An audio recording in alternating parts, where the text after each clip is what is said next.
Okay, in this video, we're talking about populating your store. So basically adding products to your store. So I'm going to talk about how I do this. And there's a really, really important point in this video, a really strong recommendation from me, which is going to be the difference between success and failure. And it's going to go against the grain. So please bear with me on this. And I understand why this might sound like crazy advice and why you might not want to take it, but I really at least would ask you to watch through the video and try and understand the point that I'm trying to make about it. So basically, when we're populating our store, we want to start small. We want to think smaller. And I know the temptation is that there's so many products out there. Surely if the more products I have in my store, the more chance I have of making a sale. But it's actually the opposite. And I'm going to show you why. I'm going to show you why this is important. So first, I'm kind of using my We Love Sharks store as an example, like I normally do. And first, I'm just going to show you a little bit about how I've set up this store. So I've got like 8 main categories here, and I've got subcategories. I got quite a lot going on. But if I click into a category, maybe just books, and this is the main category for books. My video is running a bit slow. My laptop is running slow with the video, as is usual. I need to sort this out. But yeah, you can see in here, I have only a few products. I have a page of products across 3 categories here, and that's absolutely fine to start with. And the reason is that I know these books are good. I know I'm happy to recommend these books to my Facebook page, which has a lot of people on the Facebook page. If I recommend them some bad products, it quickly sends the engagement down. It's bad. So that's how I've set up my store. Every category has at most 2 pages of products. That's it. And the products, I know them, or I at least have checked them out. I've checked out the reviews. I've checked out, how they fit with my store. And I've been very careful about the products that I add. So that's my first point. And the main point of this video is thinking small and starting small. So let's have a few other examples from different niches. If I think about starting a soccer store, a football store, as we say in the UK, but soccer if you're in the US, I would think, I like football. I would create a football store. I'd be like, okay, I can create like football tops and boots and shin pads and footballs and this and that. But I would quickly get overwhelmed. That's a lot of products. It's a lot of things to manage. I would instead recommend you to go for something specific like footballs, like football balls or football boots, and just focus on that, at least to start with, because there's so much you can do within that even smaller niche of football boots. There's all the different types for different pitches, different sizes, different brands. There's plenty of stuff you can do there. And if you try to go too big and you go, okay, balls, shirts, you're going to rush things. You're going to put too many products in the store. You're going to quickly lose control. So another example, if you're thinking about a niche like camping, think about camping tents or hiking boots or camping, cutlery or cooking equipment. Think smaller. Just narrow that down. Instead of a niche like parrots, taking care of parrots and cages and things, think about a specific type of parrot, maybe an African grey parrot, and just focus on that. And that creates less work for you at the beginning, and it creates that focus that you really need. Coffee is a great niche, but if you try and go into the coffee niche, how much stuff is there? You've got coffee beans, coffee machines, travel coffee stuff, mugs, filters, books, recipes, goes on and on. But if you think about a specific sub niche of that, a smaller niche, what about travel coffee? If you're traveling, what is the best way to make coffee on the move? You want to make an espresso, what fits in your case, all this kind of stuff you can really narrow down on. So, think smaller to start with. And a caveat to this is that you can grow your store to be bigger as time goes on, and why not? But start with that smaller section of the store and just make sure you get that right. So the reason, one of the key reasons is you want to give your visitors the best experience with your store. That is the overall thing that we want to achieve. You want your visitor to come to your store, you want them to visit the homepage or come to a category or come to a product, and you want to help them as much as you can. And you get one chance. You get one chance when somebody visits your store to leave a good impression, to hopefully get them to click around and maybe buy something, or maybe just think to themselves, oh, I'll check that later. You get one chance.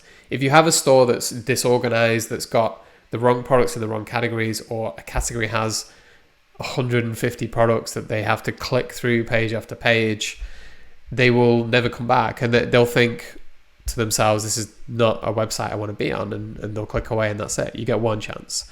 So you want to show them that you have put the effort into the store. You want to show them that you've chosen the best products for them, that you're displaying the best products, in whatever category you're in. For example, if I go like mugs, if I went onto Amazon and searched for shark mugs, you get pages and pages of all kinds of different mugs, and some of them good, some of them bad, some of them terrible reviews.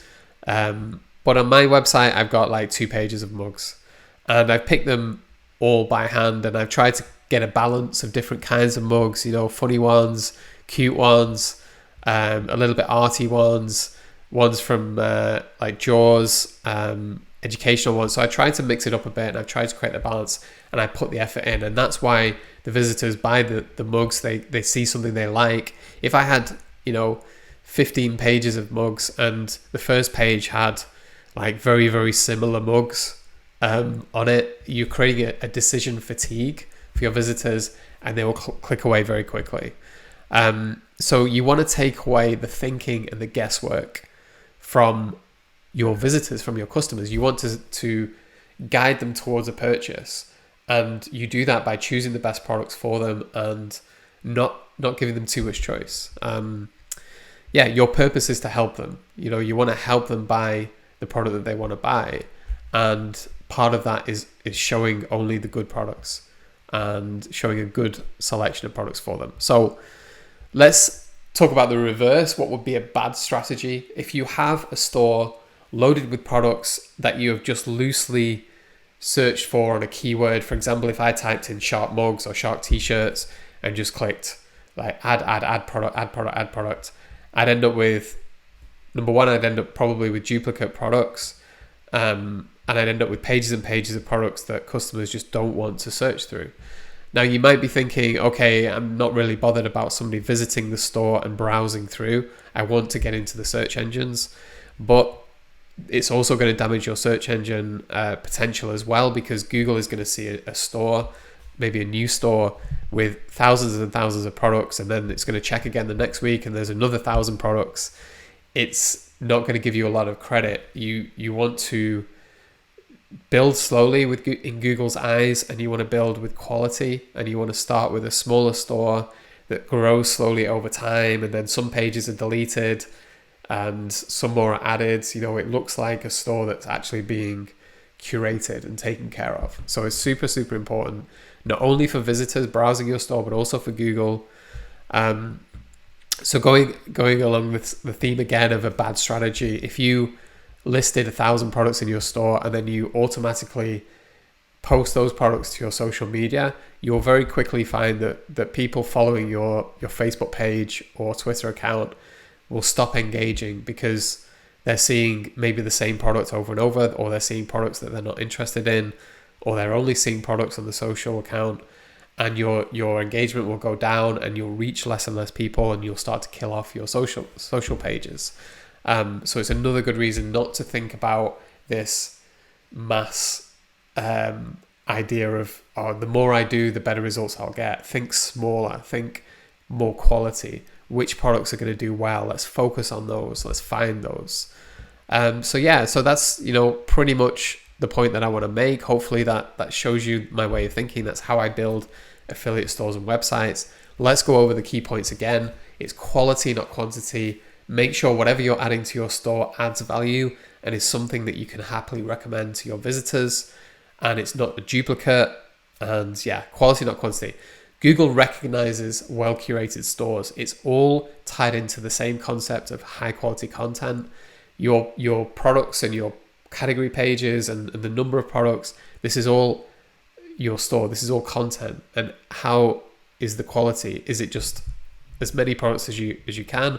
Or is it, I've chosen these products because I think they're good, and I'm making sure that they're in the right category and making sure that they're products that people want.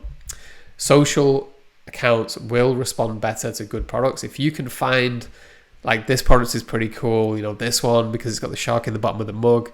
When I post these on social media, people engage, people like them. If I post this one on social media, probably not going to get the same reaction, right? So I also pick and choose what I'm going to share on social media because I know what is good engagement. And the only way I can do that is by paying a bit of attention to it and giving a bit of, handpicking the products and giving it a bit of attention. Yeah. So think along those lines, especially with social.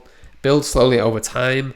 You know, with this store, I didn't go ahead and build every category and try and get everything going. I did one category at a time and focused on that. What are the right products? Okay, that one's finished. On to the next category.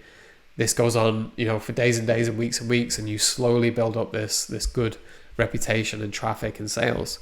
So yeah, the key point of it all is to stay in control of your store.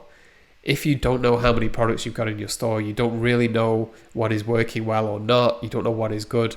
If you're out of control of your store, you know, you're going to find it difficult to come back and keep on working on it, and you're going to find it difficult to prune it down. It's going to become quickly unmanageable. So think smaller, grow slowly, stay in control of your store.